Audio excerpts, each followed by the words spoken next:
Good morning, good afternoon, or good evening, whatever time it is that you're joining me for this video. Thanks once again for clicking on the PenBoyRoy Fountain Pen Review channel. Subject of today's video, the Pelikan M1000 Fountain Pen.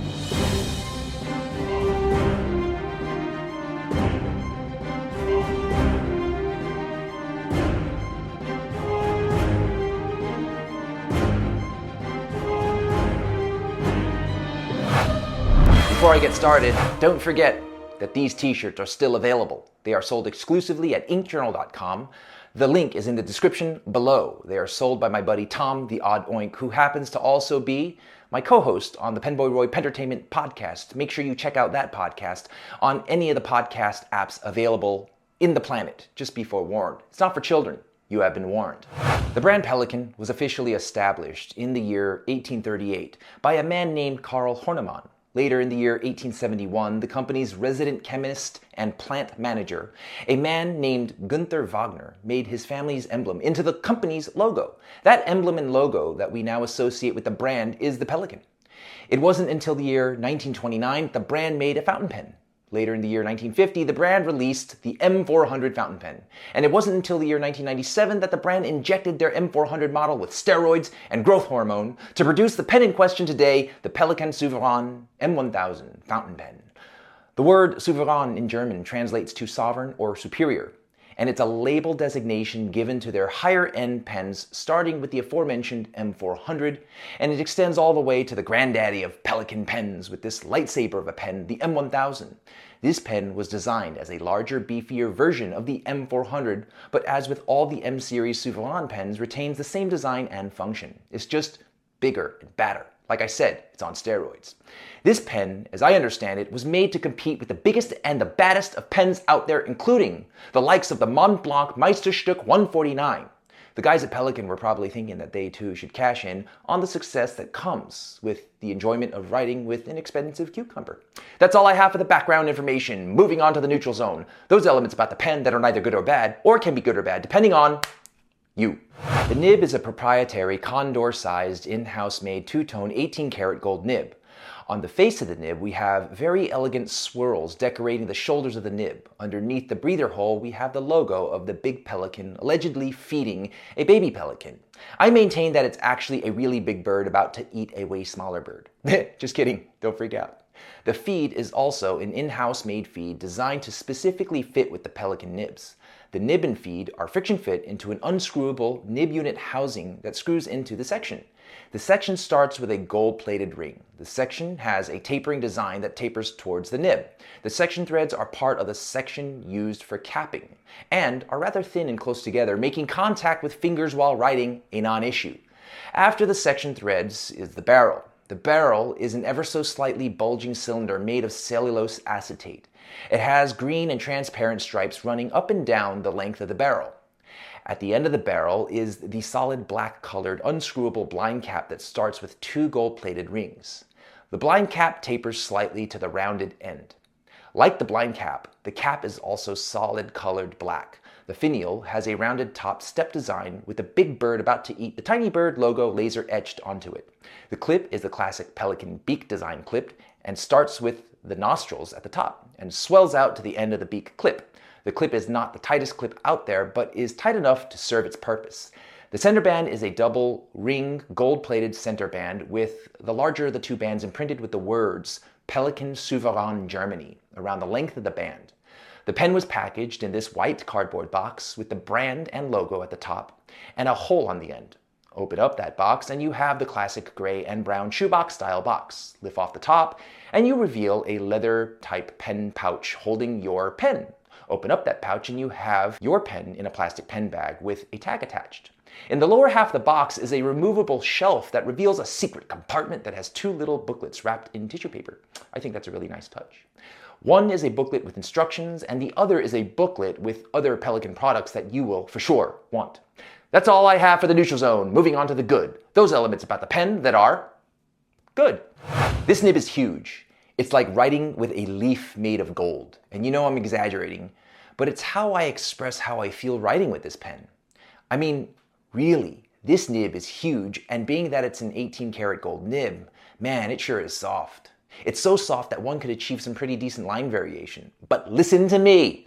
That's not what this pen is for. It's not a flex nib pen. I spoke about this at length with Linda Kennedy, a flex nib expert, and let me tell you, she has to fix more M1000 nibs than she would care to admit because people flex the nib and spring them. Enjoy this nib for what it is, a very bouncy and unique writer. One who writes with this pen must understand that the concept that a fountain pen should write effortlessly from the weight of its own body holds very true for this pen. It's a rather wet writer, but not so much that it's out of control. The nib is so smooth that I can safely say that it's one of the smoothest nibs I've written with.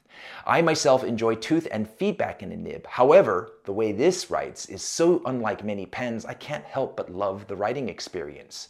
I also found that I've developed a weird habit of looking at the nib as I'm writing because of how pretty it is, thereby messing up whatever unimportant thing that I was writing. But that's not a complaint, it just speaks to how beautiful the nib is and how well it writes. When it comes to the balance of the pen, I'm really surprised to say that posting the pen, although elongates it a good amount, doesn't affect the balance all that much.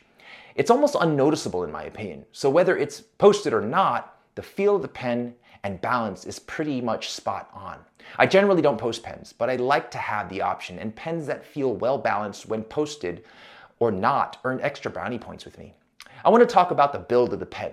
Everything about how the pen is made feels solid and well constructed, particularly in the piston mechanism.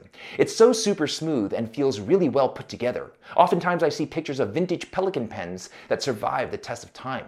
And I like the fact that since the manufacturing process hasn't changed, my pen will also survive the test of time and one day be a vintage pen that someone else will have in 100 years from now. I also like that although it's a rather large pen, its weight in the hand is enough that you feel like you are holding a quality pen, at the same time being lighter than you would have thought. When it comes to the aesthetics, this pen is as executive as they come. This pen is perfect for showing off without having a Mont Blanc. It's subtle, while at the same time radiates the look of style and class. The solid colors in the cap section and blind cap really works well with the green stripes and gold appointments. It doesn't have a lot of bells and whistles, yet at the same time makes its presence known. In the end, if this pen isn't getting you laid, neither will a Mont Blanc or a Monte Grappa Chaos pen. That's all I have for the good. Moving on to the bad. Let's talk coin. This is where everything goes south and quick. This pen has an MSRP here in the US of a whopping $1,040. With retailers here in the US, you can score this pen for a whopping $832.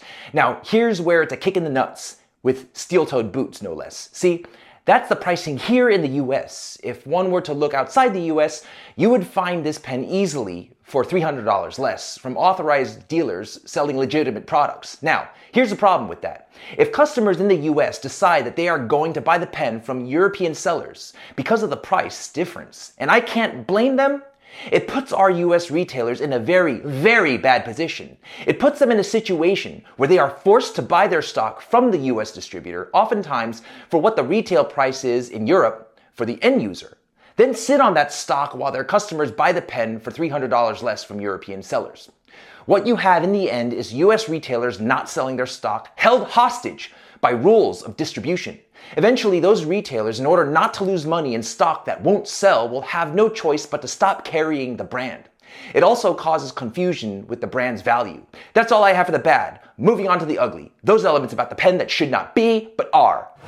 This is a very well-made pen with minor issues to complain about. But there is one thing that haunts this pen. That is in the capping. It's very subtle, but the capping of this pen eventually causes circular scuffing on the barrel of the pen where the cap ends once it's fully capped. I don't think that it's a big deal, but it's definitely worth mentioning, especially for how much this pen costs. That's all I have for the ugly. It's high noon. Decision-making time. Should you or should you not pull the trigger on the Pelikan M1000 fountain pen? So this is a really weird one. This is one of the only times where I personally love a pen for its pedigree as a pen, but have to say hold off on getting this pen if you're in the US. Why? Well, because while you can easily get this pen from European retailers for around $500, I am not a supporter of that if you're in the US. Simply because it directly harms the retailers here in the US that work so passionately and hard to keep our hobby alive. Now, if you live in Europe and you are looking to buy this pen, I say go for it. I love this pen, and so will you.